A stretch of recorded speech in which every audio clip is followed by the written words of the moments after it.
Ipinagdiwang ng PNP Special Action Force ang kanilang ika-42 anibersaryo na ginanap sa Fort Santo Domingo, Santa Rosa City, Laguna. Dinaluhan ito ni Police Lieutenant General Edgar Allan Ucubo, Chief of the Directorial Staff, bilang panauing pandangal at tagapagsalita sa ngalan ni PNP Chief Police General Romel Francisco Marbil.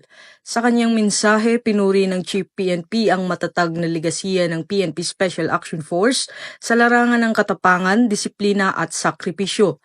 Inilarawan nila na ang SAF troopers bilang puso ng pambansang pulisya at ilan sa mga pinakamahuhusay na mandirigma ng bansa.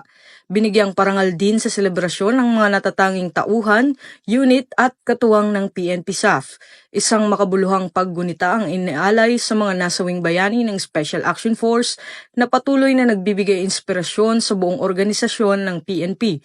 Ang pagdiriwang na ito ay nagsisilbing patunay ng patuloy na paninindigan ng PNP SAF sa paglilingkod na may kahusayan, dangal at kabutihang asal, isang tradisyong kanilang itinataguyod sa loob ng 4 na dekada.